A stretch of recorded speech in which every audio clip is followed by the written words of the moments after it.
ஓம் சிவா திருச்சிற்றம்பலம். தென்னாடுடைய சிவனே போற்றி, எந்நாட்டவர்க்கும் நிறைவா போற்றி, அருள்மிகு நால்வர் போற்றால் எம் உயிர் துணையே. திருச்சிற்றம்பலம். பெரும்பற்ற புலியூரானை பேசாத நாளெல்லாம் பிறவா நாளே என்ற அருள்வாக்கை அருளி செய்த திருநாவுக்கரசு பெருமானார் பொன்னார் திருவடிகளை தலைமேற்கொண்டு வணங்கி, அப்பெருமானார் அருளி செய்த பெரும்பற்ற புலியூரானை பேசாத நாளெல்லாம் பிறவா நாளே என்ற அருள் வாக்கை எடுத்துக்கொண்டு சிறியேன் சிவபாலா தினம் ஒரு திருமுறை பாடல்களின் மூலம் சிவபெருமானாருடைய அருள் திறத்தையும் அவர் நமக்கு அருள் செய்கின்ற விதத்தையும், அருளாளர்களுக்கு எப்படி கருணையை பொழிந்தார் என்றதையும், அவர் நாமமாகிய நமசிவாய சிவாய நம என்ற மந்திரத்தை நாவினால் நவின்றும் மனத்தால் இணைந்தும் சிந்தையில் தியானித்தும் இந்த நாளை ஒரு நல்ல நாளாக மாற்றும் முயற்சியில் சிறியன் சிவபாலா தொடர்ந்து செயல்பட்டுக் கொண்டு வருகிறேன். இதற்கெல்லாம் சிவபெருமானாருடைய திரு அருளினாலும் அருளாளர் பெருமக்களுடைய குரு அருளினாலும் அடியார் பெருமக்களாகிய உங்களின் அன்பும் ஆதரவும் ஊக்கமும் முன்னின்று அருள் செய்ய சிறியன் இப்படி ஒரு பேறு பெற்றுள்ளேன் என்பதை உணர்ந்து இன்றைய பெரும்பற்ற புலியூரானை பேசாத நாளெல்லாம் பிறவா நாளே என்ற சிந்தனைக்குள் செல்வோம். சிவனருட் செல்வர்களே, அடியார் பெருமக்களே, சிவ அன்பர்களே, உங்களது அனைவரது பொன்னார் திருவடிகளை வணங்கிக் கொண்டு பெரும்பற்ற புலியூரானை பேசாத நாளெல்லாம் பிறவா நாளே என்ற சிந்தனைக்குள் செல்வோம். அருள் திரு மாணிக்க வாசக பெருமான் திருவடி போற்றி. அருள் திரு மாணிக்க வாசக பெருந்தகையார் அருளி செய்த 8ஆம் திருமுறை திருவாசகத்தில் 28வது பதிகமான வாழாப்பத்து என்ற திருப்பதிகத்தில 7வது பாடலை சிந்திப்பதற்கு இன்று சிவனருள் கூட்டியுள்ளது. தெரிந்த வரையில இந்த பாடலை பாடி பொருள் உங்களோடு பகிர்கிறேன்.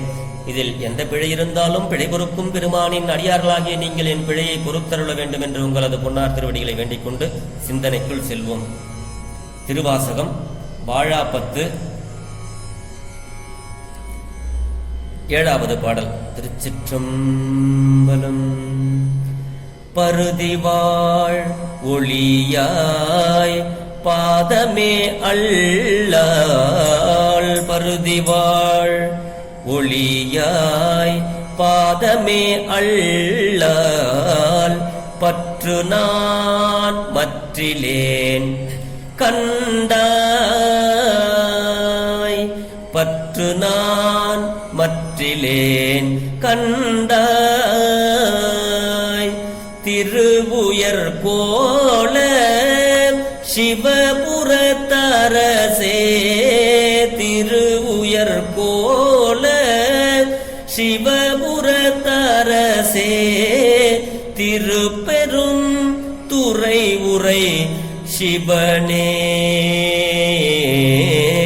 கருணையே நோக்கி கசிந்து புலம்புருகி, கலந்து நான் வாழும் வழி அறியா, கருணையே நோக்கி கசிந்துளம்புருகி, கலந்து நான் வாழும் அறிவறியா,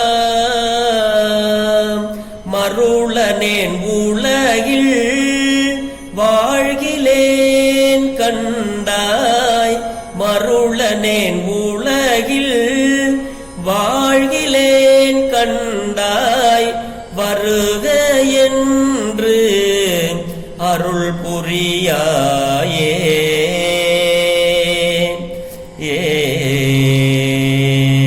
திருச்சிற்றம்பலம். கலந்து நான் வாழுமாறு அறியா மருளனேன் அப்படிங்கிறார் சுவாமி. கருணையை நோக்கி கசிந்து உள்ளம் உருகிங்கிறார். இந்த பருதிவாழ் ஒளியாய் பாதமே அல்லால், பருதி அப்படின்னா சூரியன். அப்படி பருதிவாழ் ஒளியாய், பருதி வாழ்வதற்கு, பருதினா சூரியன் வாழ்வதற்கு உதவும் ஒளிவடிவானவன் சிவபெருமான். அதைத்தான் இங்க சுவாமி பொருள் பதிகிறாரு.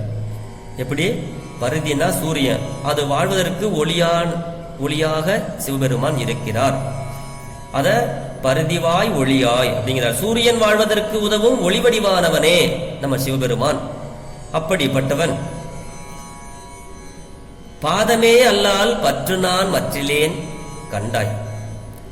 சுவாமி அடியேன் நின், அதாவது உன்னுடைய திருவடி அன்றி வேறு ஒரு பற்றும் ஒன்றும் இலேன், இதனை நன்கு ஆராய்ந்து பார் சொல்றாரு.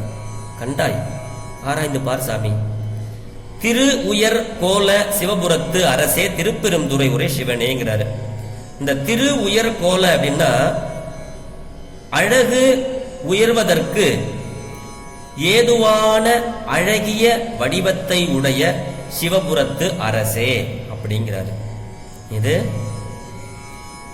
திரு உயர் கோல சிவபுரத்து அரசேன்னா அழகு என்னும் பண்பு உயர்கின்ற வடிவினையுடைய சிவபுரத்து அரசே அப்படின்னு சொல்றாரு இந்த பாடல்ல. அடுத்தபடியா திருப்பெருந்துறை உரை சிவனே அப்படின்னா திருப்பெருந்துறையில் வீற்றிரு அருள் புரிகின்ற சிவபெருமானே, அடியேன் நின் திரு அருளையே எதிர்நோக்கி கருணையே நோக்கி கசிந்து உளமுருகி கலந்து நான் வாழுமாறு அறியா அப்படிங்கிறாரு.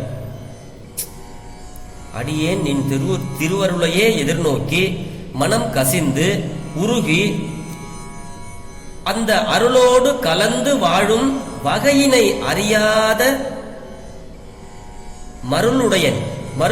மருள்னா இருள். ஆதலால் இந்த உலகில் வாழ்கிலேன், நான் வாழ மாட்டேன் சாமி, விரைந்து வருக என அருள் புரிவாயாக என்றவாறு இந்த பாடல் பொருள் பெறுகிறது. சுவாமி சீக்கிரமா சொல்லு, வருக என்னும் ஒரு வார்த்தையை சொல்லு, நான் வந்துடுறேன். இந்த மருள் மயக்கமுடைய இந்த வாழ்க்கை எனக்கு தேவையில்லை, போதும் சாமி, என்ன வருகன்னு கூப்பிட்டுக்க சாமி அப்படின்னு விண்ணப்பம் செய்கிறார். அதாவது சுவாமி நின் கருணையை நோக்கி மனம் கசிந்து கலந்து வாழத் தெரியாத மயக்க உணர்வினாகிய யான், இந்த மருளனேன்னா மயக்க உணர்வினாகிய யான் இவ்வுலகில் வாழேன், ஆதலால் வருக என அழைத்து அருள்க என்றவாறு வேண்டுகிறார் மாணிக்க வாசகர் சிவபெருமானாரிடத்தில். எல்லா அண்டங்களிலும் உள்ள ஒளிபொருள்கள் யாவும் தத்தம் நிலை குலையாது வாழ்வது சிவ ஒளி. சிவ ஒளி அருள்வதால் தான் எல்லா பொருள்களும் அது நிலையை குலையாது வாழ்ந்து கொண்டிருக்கிறதுக்கு காரணம் சிவ ஒளி. சிவ ஒளி அருள் இருக்கிறதுனாலதான் அது தன்மையிலிருந்து இருக்குது இந்த உலகத்துல பஞ்சபூதங்கள். அதனில் பருதி வாழ்வதற்கு, பருதினா சூரியன் வாழ்வதற்கு ஒளி வடிவானவனே என்பார். பருதிவாழ் ஒளியாய் என்றார். அதுக்கு காரணம் அதுதான். அடுத்தபடியாக இந்த திரு உயர் கோல சிவபுரத்து அரசே என்பதற்கு நான் சொல்லிட்டேன். அழகு என்னும் பண்பு உயர்கின்ற வடிவை உடைய சிவபுரத்திற்கு அரசே அப்படின்னு சொல்றாரு. அழகெனும் பண்பு இவர் திருமேனியம் அமைப்பாலே உயர்கின்றது. அழகென்னும் பண்பு சிவபெருமானாருடைய திருமேனி அமைப்பாலேயே உயர்கின்றது என்பது கருத்து.